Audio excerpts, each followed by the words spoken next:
है। और वेक्टर के बारे में हम और भी ज़्यादा डिस्कशन करेंगे, क्योंकि अब वेक्टर्स का आपको यूज पड़ेगा फिजिक्स में वेक्टर का यूज पड़ेगा आपको मोशन इन 2 डायमेंशन, है ना। और आगे के जैसे जैसे चैप्टर्स आएंगे तो उसमें वेक्टर क्वांटिटी का ज़्यादा यूज पड़ेगा। तो हमको वेक्टर्स को कैसे यूज करते हैं, मतलब 2 वेक्टर को प्लस कैसे करना है या मल्टीप्लीकेशन कैसे करना है, वो सारी चीज़ें हमको आना चाहिए। तो अभी फिजिक्स में 11th की फिजिक्स में जितना वेक्टर का पोर्शन आपका यूज होना है वो हम यहाँ पर करेंगे, और उससे ज़्यादा फिर बाद में मैथ्स में करोगे आगे। ठीक है, तो हेडिंग लगाते हैं वेक्टर्स। अच्छा, वेक्टर समझने के पहले हम स्केलर की बात कर रहे थे। तो स्केलर का मतलब क्या होता है? देखो, स्केलर वर्ड का सीधा सीधा मतलब है मैग्नीट्यूड। क्या मतलब है? मैग्नीट्यूड। तो स्केलर की डेफिनेशन आपने क्लास 9 में पढ़ी होगी, those quantities which is having only magnitude. ऐसी क्वांटिटीज जिनके पास में सिर्फ क्या होता है, मैग्नीट्यूड होता है, उसको हम क्या बोलते हैं? Scalar quantities. तो डेफिनेशन आपने ये पढ़ी होगी क्लास 9 में भी, दोस quantities which have only magnitude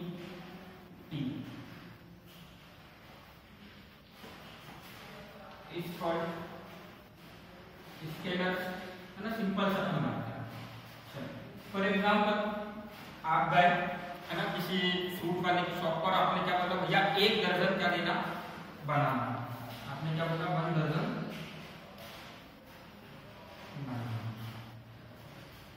तो बनाना कितने देगा आपको? 12।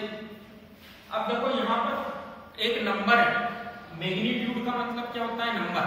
सिंपल सा भी ये समझो, मैग्नीट्यूड का मतलब क्या होता है? अभी के लिए क्या समझो, सिंपल सा, मैग्नीट्यूड का मतलब क्या होता है? नंबर। तो बताओ उसने क्या बोला, कितने बनाना? 1 दर्जन मतलब कितने बनाना? 12। तो क्या किया उसने? स्केलर क्वांटिटी है कि वेक्टर क्वांटिटी?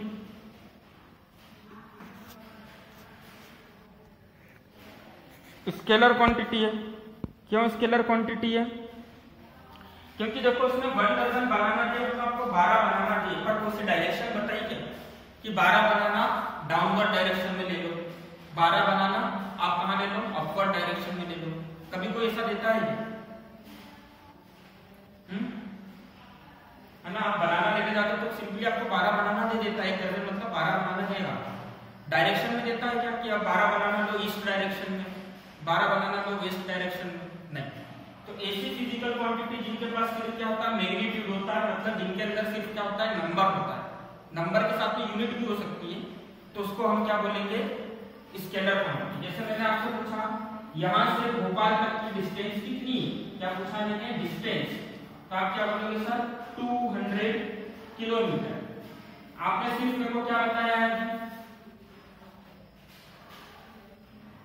क्या बताया आपने, मैग्नीट्यूड 200 किलोमीटर। मान लो आपने बोल दिया सर यहाँ से 200 किलोमीटर, मतलब स्कूल से मैं 200 किलोमीटर नॉर्थ भी जा सकता हूँ, स्कूल से 200 किलोमीटर, है ना, नॉर्थ भी जा सकता हूँ, साउथ भी जा सकता हूँ, ईस्ट भी जा सकता हूँ, वेस्ट में भी जा सकता हूँ, नॉर्थ और ईस्ट के बीच में भी जा सकता हूँ 200 किलोमीटर, ईस्ट और साउथ के बीच में जा सकता हूँ 200 किलोमीटर, साउथ ईस्ट के बीच में जा सकता हूँ, या नॉर्थ ईस्ट तरफ जा सकता हूँ। तो यहाँ पर अभी आपने को डायरेक्शन नहीं बताई, आपने सिर्फ क्या बताया, नंबर बताया, और उसके साथ में जुड़ी हुई यूनिट बताई, मतलब आपने सिर्फ क्या दिया है मेरे को, मैग्नीट्यूड।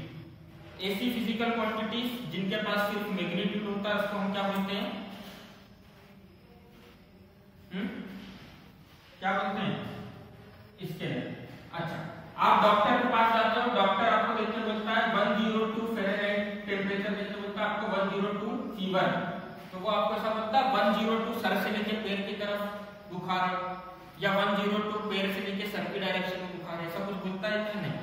सिंपली क्या बोलते हैं कि आपकी बॉडी का जो टेम्परेचर है वो कितना है, 102 फ़ारेनहाइट। तो टेम्परेचर भी क्या है, टेम्परेचर भी क्या है, स्केलर की वेक्टर है, स्केलर क्वांटिटी। अच्छा, अब आप जाते हो जैसे खजराना वगैरह टेम्पल गए तो आपने देखा होगा वहां पर वेट मशीन मेजर करने की मशीन लगी रहती है ना, तो अपन कुछ नॉर्मल पे करके वेट मेजर करते हैं। तो कोई वेट मेजर करने के लिए उसके ऊपर खड़ा हुआ, मास मेजर करने के लिए वेट में मास बोलते हैं, है ना, बाद में समझेंगे वेट को मास कौन बोलता है।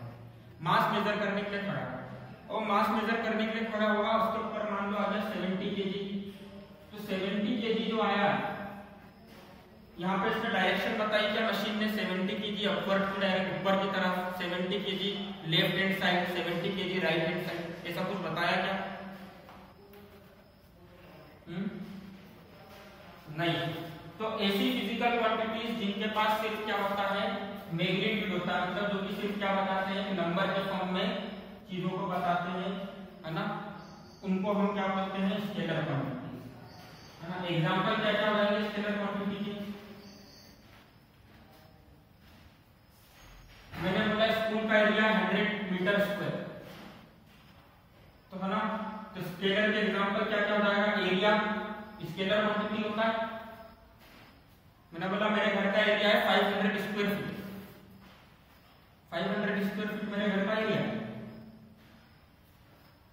एरिया, वेरी गुड, टेम्परेचर और डिस्टेंस, ये सब कैसे, मास, वेरी गुड, ये सब किसका एग्जांपल हो जाएगी, स्केलर क्वांटिटी। चलो ठीक है, इतना समझ गए सब? हाँ, एक सेकेंड रुक जाओ, ठीक हो जाएगी।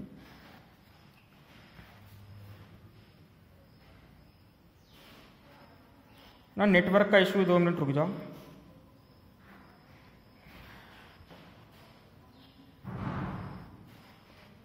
हो गई ठीक?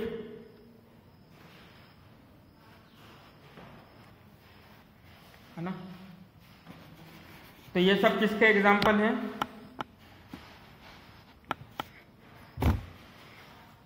स्केलर।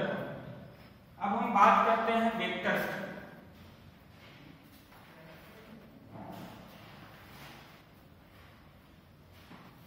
तो वेक्टर की डेफिनेशन कौन बताएगा?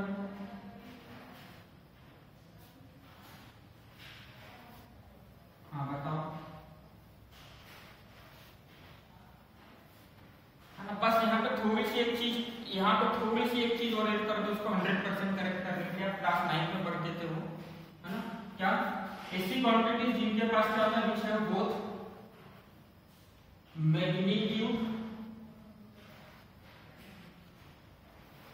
And direction, those quantities which have both magnitude and direction and follows vector law of algebra, follows vector law of algebra।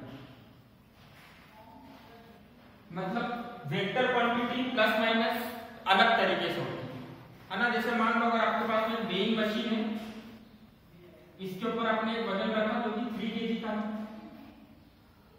और फिर मैंने एक और वेट रख दिया जो कि कितने केजी का है, 4 केजी का।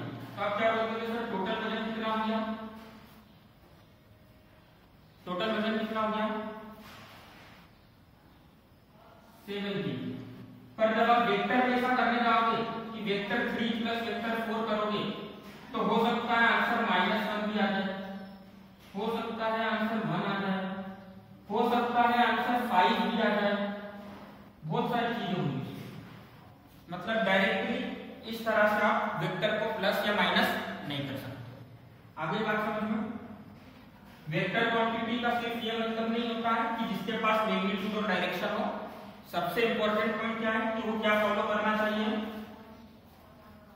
क्या चीज फॉलो करना चाहिए, कौन सा अलजेब्रा फॉलो करना चाहिए, मैथमेटिक्स वाला कि वेक्टर वाला अलजेब्रा फॉलो करना चाहिए ना। मैथमेटिक्स वाला मैथमेटिक्स वाला अलजेब्रा नहीं लगेगा यहाँ पे, वेक्टर वाला अलजेब्रा है ना, थोड़ा सा अलग है। जो अभी तक आप अलजेब्रा पढ़ते हैं वाला अलजेब्रा नहीं लगेगा। अब अच्छा वेक्टर को हम समझ रहे हैं, तो वेक्टर के एग्जांपल की बात करते हैं। अभी मैंने आपसे पूछा था कि बताओ यहाँ से भोपाल कितनी दूर है, तो आपने क्या बोला सर 200 किलोमीटर। तो 200 किलोमीटर में राइट हैंड साइड में भी जा सकता था, है ना, नॉर्थ की डायरेक्शन में भी 200 किलोमीटर जा सकता था, साउथ की डायरेक्शन में भी 200 किलोमीटर जा सकता था।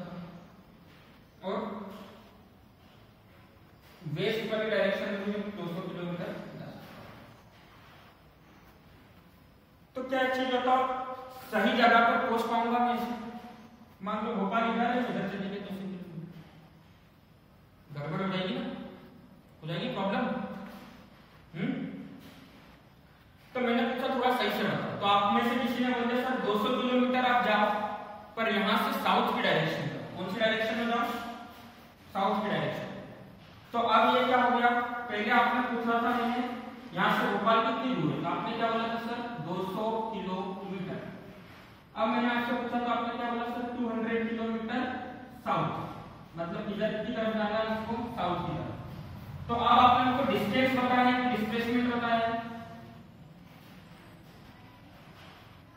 डिस्प्लेसमेंट बता दिया। डिस्प्लेसमेंट मतलब वेक्टर क्वांटिटी, आपने को मैग्नीट्यूड दिया। देखो यहाँ पे दोनों चीज आ गई, 200 किलोमीटर मैग्नीट्यूड, साउथ क्या हो गया डायरेक्शन।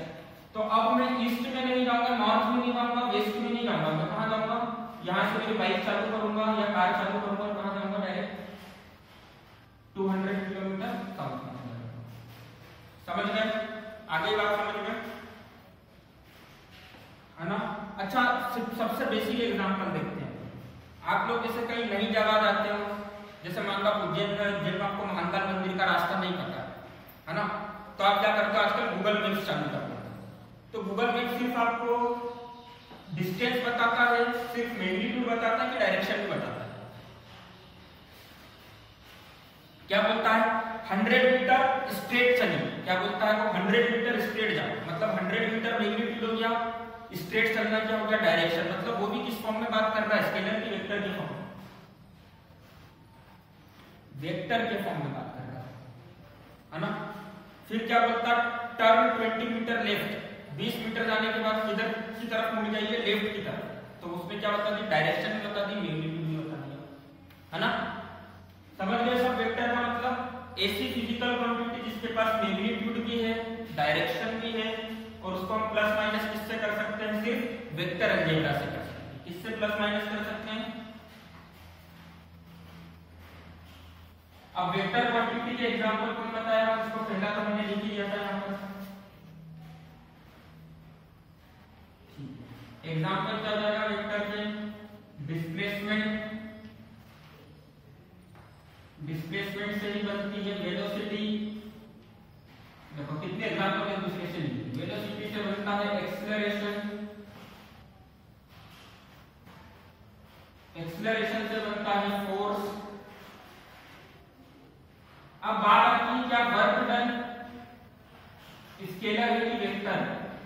तो देखो हम वर्क डन याद करो, जब भी बोलते हैं तो क्या बोलते हैं? वर्क डन कितना हुआ? 5 जूल। वहां पर डायरेक्शन की बात होगी। तो work done is a scalar quantity. क्यों स्केलर होता है इसके बारे में हम लेक्चर के आगे बात करेंगे। चलो लिखो।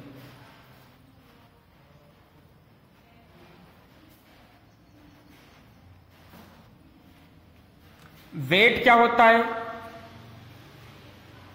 ग्रेविटेशनल फोर्स जो कि अर्थ हमारे ऊपर लगा रही है डाउनवर्ड डायरेक्शन, तो वो कौन सी क्वांटिटी होगा? डायरेक्शन स्पेसिफाई होगी ना, इसलिए वेक्टर। मास स्केलर होता है तो वेट वेक्टर होता है, इसलिए मैंने वहां पर मास को अलग करके समझाया था ना, वेट नहीं बोलने का। अब जैसे आप कहीं भी वजन मेजर कराने जाओ तो उसको आप ये मत बोलो कि हम वेट मेजर करा रहे हैं। हम क्या मेजर करा रहे हैं? फिजिक्स के स्टूडेंट के हिसाब से आपको क्या बोलना चाहिए? वेट मेजर कर रहे हो कि मास? मास, है ना? क्योंकि अगर आपका मास 60 kg है और अगर आप बोलते हो वेट, मतलब उसके अंदर 10 का मल्टीप्लाई कर दो एक्सेलरेशन ड्यू टू ग्रेविटी, तब जाके वेट बनेगा, मतलब 600 न्यूटन। सोच लो आप सिर्फ कितने आसानी से बोलते सर हम तो 50 kg के। 50 kg मतलब आप अर्थ के ऊपर कितना फोर्स लगा रहे हो?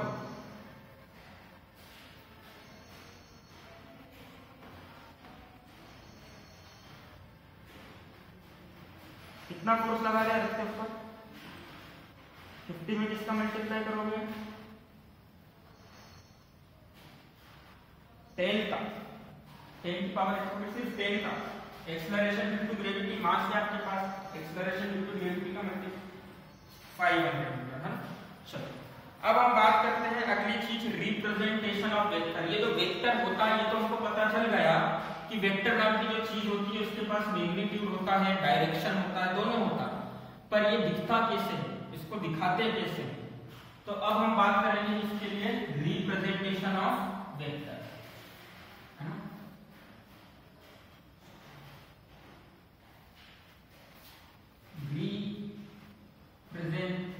रिप्रेजेंटेशन ऑफ वेक्टर, वेक्टर दिखता कैसा है या कैसे दिखाया। तो देखो वेक्टर की अगर हम बात कर रहे हैं तो यहाँ पर रिप्रेजेंटेशन ऑफ वेक्टर कैसा होता है। मान लो मैंने आपसे पूछा यहाँ से राजवाड़ा कितनी दूर, तो आपने क्या बोला सर 5 किलोमीटर आप चले जाइए ईस्ट डायरेक्शन। कौन सी डायरेक्शन में चले जाओ 5। अब देखो मैं यहाँ पर खड़ा हूँ, ये मेरा स्टार्टिंग पॉइंट है और राजवाड़ा यहाँ से कहीं कुछ 5 किलोमीटर दूर होगा, कौन सी डायरेक्शन में, ईस्ट डायरेक्शन में, है ना। अब मेरे को अगर इसको वेक्टर के फॉर्म में डिनोट करना है तो मैं क्या करूंगा, मेरे स्टार्टिंग पॉइंट को मैंने बोल दिया लेट से ए, ठीक, और एंडिंग पॉइंट को मैंने क्या बोल दिया बी। मतलब मैं ए से किसकी तरफ जा रहा हूं, स्टार्टिंग पॉइंट ए हो गया और एंडिंग पॉइंट क्या हो गया बी। ए से किसकी तरफ जा रहा हूं, ए पॉइंट से कौन से पॉइंट की तरफ जा रहा हूं बी। तो हम ए बी लिखेंगे और ए बी के ऊपर हम क्या बनाएंगे एरो। अब एरो बनाएंगे तो एरो दो तरीके से बना सकते हैं, या तो हम ए बी के ऊपर एरो ऐसा बना दें या हम ए बी के ऊपर एरो ऐसा बना दें। तो ये जो एरो होता है वो क्या दिखाती है, डायरेक्शन, मैं किससे किसकी तरफ जा रहा हूं। तो एरो का हेड किसकी तरफ होना चाहिए, तो इसको हम लिख सकते हैं वेक्टर ए बी। बात समझ रहे, इसको क्या लिख सकते हैं हम, वेक्टर ए बी। समझ रहे हैं, इतना समझ में आया। तो वेक्टर ए बी इसके ऊपर हो जाएगा 5 किलोमीटर ईस्ट। एक तरीका के लिए हो गया, देखो किसी चीज को दिखाने के बहुत सारे तरीके, तो एक तरीका के लिए हो गया 5 किलोमीटर मेरे को जाना है राजवाड़ा ईस्ट डायरेक्शन में, तो चलो यहाँ पे मेरे को जाना है इधर की तरफ, मान लेते हैं 5 किलोमीटर, ठीक है। तो ए पॉइंट से स्टार्ट कराओ, एंड वहां पे करूंगा मैं बी, तो ए से चलूंगा बी पे जाऊंगा, तो ए से बी की तरफ अपने एरो बना दिया और क्या लिख दिया 5 किलोमीटर ईस्ट। ये एक तरीका हो। दूसरा तरीका क्या है, अगर आपको ग्राफिकली बताना हो, है ना, पिक्चर तो आप क्या करो, स्टार्टिंग पॉइंट आपका ए है, एंडिंग पॉइंट आपका क्या है बी है, ए से बी तक आप क्या कर लो ज्वाइन कर लो। अब देखो 5 किलोमीटर लंबी लाइन बना सकता हूं जब मैं बोर्ड पर, तो मैंने 1 किलोमीटर को क्या मान लिया 1 सेंटीमीटर। कितनी लंबी लाइन बनेगी अब 5 सेंटीमीटर। अब देखो यहां पे 5 सेंटीमीटर लाइन बनी, अब मैं इसको क्या बनाऊंगा एरो के फॉर्म में बनाऊंगा, तो एरो का हेड किसकी तरफ जाना चाहिए बी की तरफ। तो इसको मैं ए से भी दिखा सकता हूं या मैं इसको इस तरह से भी एरो बना सकता हूं या बीच में एरो भी दिखा। चलो एरो के इस वाले एंड को हम बोलते हैं टेल ऑफ वेक्टर। क्या बोलते हैं, वेक्टर की पूंछ, टेल। टेल क्या बताता है, स्टार्टिंग पॉइंट। टेल क्या बताता है, कौन सा पॉइंट, है ना, रिपीट करते जाओ जहां से कहानी चालू हो रही है, स्टार्टिंग। ये एरो का हेड क्या बताता है, इसको क्या बताता है हेड।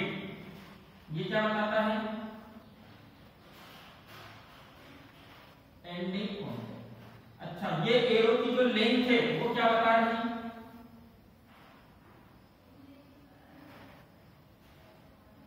एरो की लेंथ क्या बता रही है। अभी मैंने बोला 1 किलोमीटर बस 5 किलोमीटर बता रही है, मतलब क्या बता रहा है मैग्नीट्यूड। बात समझ रहे, मैंने क्या बोला था 1 किलोमीटर को मैंने 1 सेंटीमीटर से बताया, तो कितनी बड़ी एरो बनाई मैंने 5 सेंटीमीटर। मतलब ये एरो की लेंथ क्या बताएगी आपको मैग्नीट्यूड। बात समझ गए, कोई डाउट है किसी को, है ना। अब देखो हर बार ऐसा जरूरी नहीं है कि हम ए बी वेक्टर लिखें या हर बार ऐसा वेक्टर बना। तो एक और तरीका क्या दे दिया वेक्टर को डायरेक्टली कोई सा नाम दे दो, तो मैं मेरे नाम से रख देता हूं r, तो मैंने लिखा r। अब इस r वेक्टर की डायरेक्शन क्या है, वेक्टर को डायरेक्शन बतानी पड़ेगी, क्या डायरेक्शन हो जाएगी, ईस्ट की तरफ, 5 किलोमीटर ईस्ट। समझ गए नोटेशन ऑफ वेक्टर, कोई डाउट है ना? देखो सबसे पहली नोटेशन क्या थी, स्टार्टिंग पॉइंट एंडिंग पॉइंट लिखा और उसके ऊपर क्या बना दी, एरो। एरो क्या बताएगी, डायरेक्शन, जो भी है वेक्टर उसको लिख दिया 5 किलोमीटर ईस्ट। दूसरी नोटेशन थी हमारी पिक्चर फॉर्म में, मतलब जैसे ग्राफ वगैरह के फॉर्म में, है ना? तो हमने क्या बनाया, एरो बनाया। तो एरो की जो लेंथ रहेगी वो क्या बताएगी, वो क्या बताएगी, एरो की लेंथ क्या बताएगी, मैग्नीट्यूड, है ना? और एरो की डायरेक्शन क्या बताएगी, किस डायरेक्शन में वेक्टर है। अच्छा, इसको हम क्या बोलेंगे, टेल, और इसको क्या बोलेंगे हम, हेड। टेल और हेड क्या क्या बताते हैं, टेल क्या बताता है, एन, और हेड क्या बताता है, वेरी, है ना? अब इतना सारा नहीं करना है, नहीं करनी, हम आलसी, हमको इतनी मेहनत नहीं करनी है, तो हमने क्या करा, डायरेक्टली एक नाम लिख दिया, अल्फाबेट लिख दिया r, और उसके ऊपर डायरेक्शन बना दी कि इस डायरेक्शन में चलेगा 5 किलोमीटर ईस्ट। लिख लो नोटेशन ऑफ वेक्टर, सबको समझ में आ गई होगी,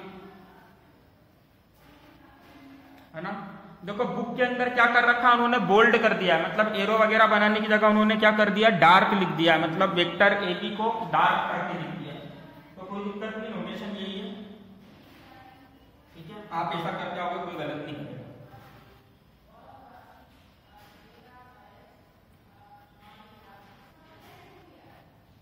ठीक है,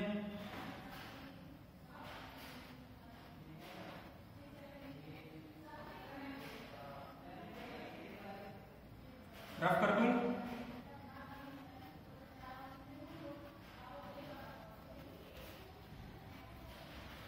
अब देखो वेक्टर की हम बहुत इंपॉर्टेंट प्रॉपर्टी पढ़ेंगे, ये प्रॉपर्टी आपको मतलब बुक में नहीं दिखेगी, पर इसको काफी अच्छे से समझना है। और वो प्रॉपर्टी क्या है, पैरेलल शिफ्टिंग ऑफ वेक्टर। क्या प्रॉपर्टी है, पैरेलल शिफ्टिंग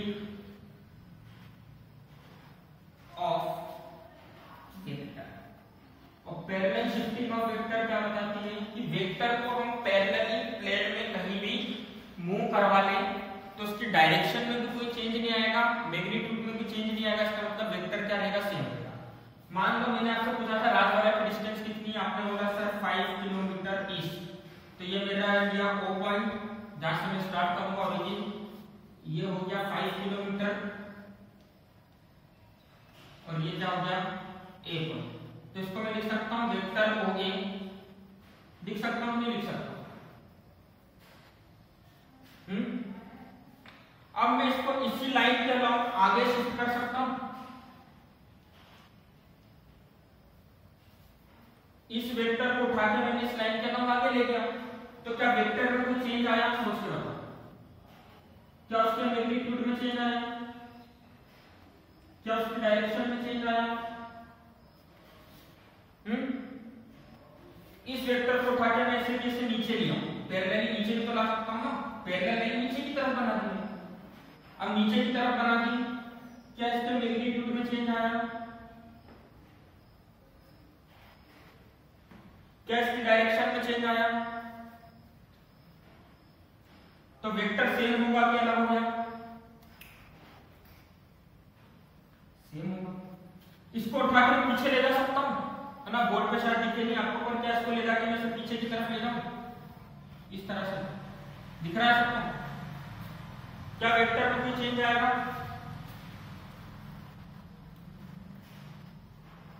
सेम ही रहेगा ना, मैग्नीट्यूड में चेंज आएगा, जितनी बड़ी एरो आप पहले बना रहे थे उतनी बड़ी एरो अभी भी बनाइए, जो डायरेक्शन आप पहले दिखा रहे थे वो डायरेक्शन अभी भी दिखाइए, तो वेक्टर में कोई चेंज नहीं है। इसका मतलब क्या है कि किसी भी वेक्टर को आप पैरेलली क्या करा सकते हो, एक जगह से दूसरी जगह मूव करा सकते हो। कैसा मूव करा सकते हो, कैसा मूव करा सकते हो, पैरेलल। ऐसा मूव मत करा देना कि वेक्टर हो गया ऐसा है हम इसको ऐसा करें, गलत हो जाएगा। अब देखो डायरेक्शन भी चेंज होगी, मैग्नीट्यूड सेम है पर डायरेक्शन क्या हो गई चेंज, है ना। तो अब ये दो वेक्टर सेम नहीं है, दोनों अलग अलग वेक्टर हो।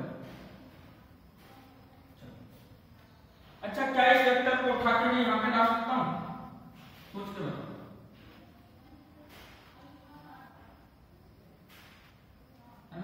कैसे पैरेलली मूव कराया? पहले इसको मैं इधर ले गया और यहाँ से पीछे लिया, तभी भी तो पैरेलली मूव हुआ।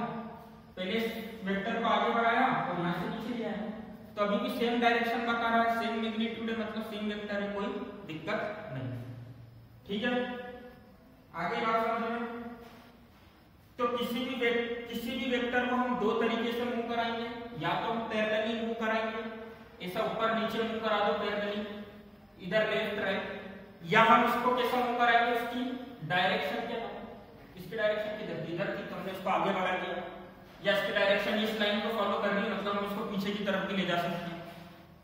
आगे बात समझ में, कॉन्सेप्ट समझ में आया?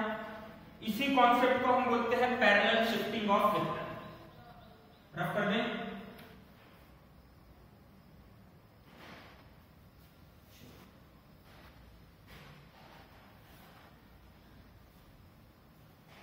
अब देखो, हमारा अगला टॉपिक होगा टाइप्स ऑफ वेक्टर। वेक्टर के types, types of vector. Visible है सबको? तो देखो, टाइप्स ऑफ वेक्टर में सबसे पहला वेक्टर हम पढ़ने वाले हैं इक्वल वेक्टर। कैसा वेक्टर? Equal vectors. तो दो या दो से ज्यादा वेक्टर को हम इक्वल कब बोलेंगे? देखो, डेफिनेशन आपसे कोई नहीं पूछेगा कि इक्वल वेक्टर्स क्या होते हैं, बस कंडीशन क्या है।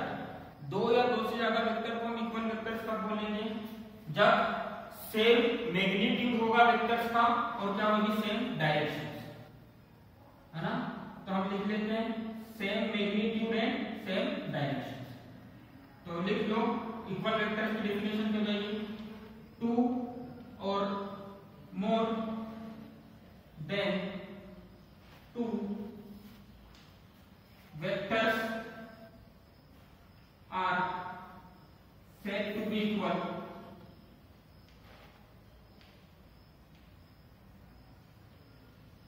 vectors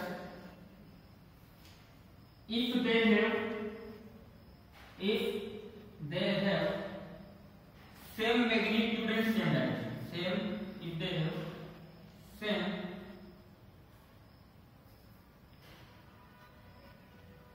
magnitude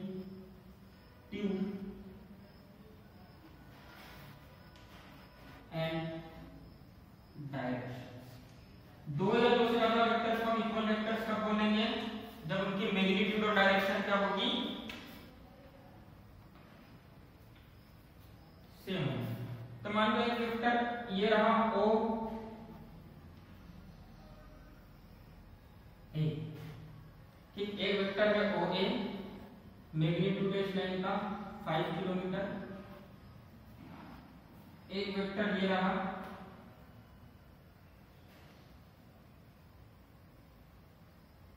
PQ, मैग्नीट्यूड इसका भी 5 किलोमीटर,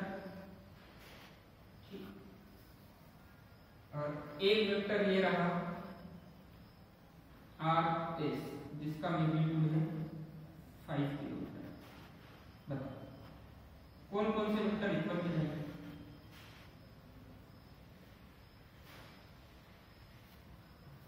OA और PQ वेक्टर क्या होंगे? इक्वल। क्यों? क्योंकि दोनों का मैग्नीट्यूड भी सेम है और डायरेक्शन भी सेम है।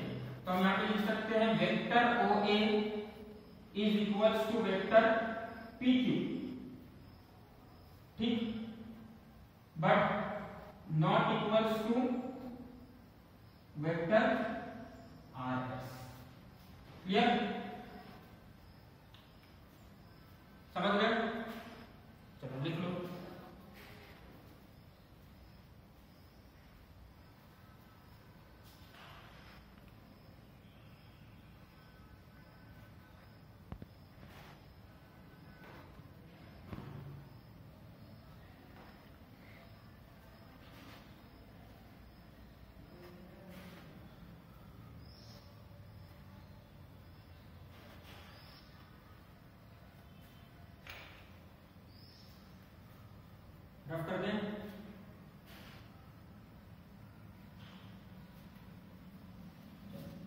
नेक्स्ट डेफिनेशन लिखो आप टाइप्स ऑफ वेक्टर में। नेक्स्ट लिखो अनइक्वल वेक्टर्स। सॉरी पहले लिख लो अपोजिट वेक्टर, ज्यादा अच्छा लगेगा। Opposite vector. अपोजिट वेक्टर मतलब क्या होगा?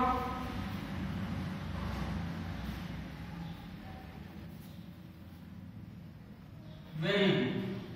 ऐसे दो या दो से ज्यादा ऐसे वेक्टर जिनका मैग्नीट्यूड तो सेम हो पर direction same magnitude but opposite direction. इस direction opposite direction, magnitude same है पर डायरेक्शन कैसी है? अपोजिट।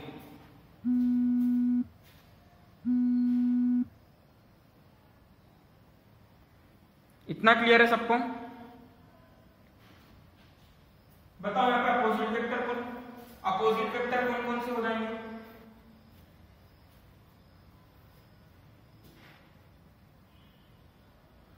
पीक्यू और एसआर थोड़ी होगा। देखो एसआर मतलब आप उल्टा चलेगा, एस से आर की तरफ जा रहा है, एरो किधर की तरफ जाएंगे? देखो ध्यान से आर। तो PQ and RS is opposite vector. अच्छा ओए और आरएस अपोजिट वेक्टर नहीं है ना? तो एग्जांपल लिख लो PQ and RS as well as OA and RS are opposite vector, है ना? PQ and RS opposite vector कहलाएंगे। और कौन कौन अपोजिट वेक्टर कहलाएगा? OA and RS। अच्छा अनइक्वल वेक्टर मतलब क्या होगा?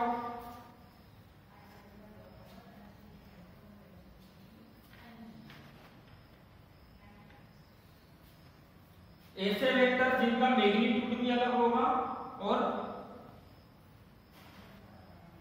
डायरेक्शंस भी अलग होंगे, है ना? Unequal vectors. टू और more than two vectors are said to be unequal vectors if they have different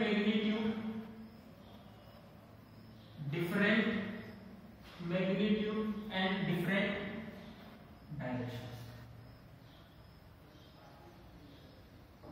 magnitude भी अलग है, डायरेक्शन भी अलग है, या मैग्नीट्यूड सेम है तो डायरेक्शन अलग अलग है, या डायरेक्शन सेम है तो मैग्नीट्यूड अलग अलग है। तो देखो बहुत सारे एग्जांपल हम बना सकते हैं। वेक्टर ओ ए, है ना, और ये हो जाएगा वेक्टर पी क्यू। क्या ये दोनों वेक्टर सेम है? इक्वल है? कैसे है? अनइक्वल है। क्यों अनइक्वल है? डायरेक्शन सेम है पर मैग्नीट्यूड क्या है? मान लो ये 2 यूनिट्स है ना, और ये 8 यूनिट्स है। वेक्टर सी डी, है ना, तो ये मान लो ये 2 यूनिट्स है। अच्छा वेक्टर सी डी और वेक्टर ओ ए कैसे वेक्टर है?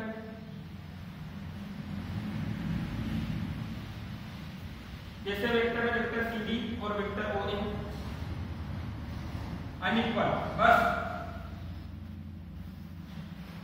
बस अनइक्वल वेक्टर है कि अपोजिट वेक्टर भी? अरे अनइक्वल एंड अपोजिट दोनों वेक्टर है। कैसे अनइक्वल? क्यों है? क्योंकि मैग्नीट्यूड सेम है पर डायरेक्शन अलग है। और अपोजिट क्या है? मैग्नीट्यूड सेम है पर डायरेक्शन एग्जैक्टली एक दूसरे के अपोजिट है। अच्छा वेक्टर UV 2 यूनिट्स, ये वेक्टर कैसा होगा? वेक्टर OA के इक्वल होगा, अनइक्वल होगा, कैसा होगा? अपोजिट होगा, कैसा होगा?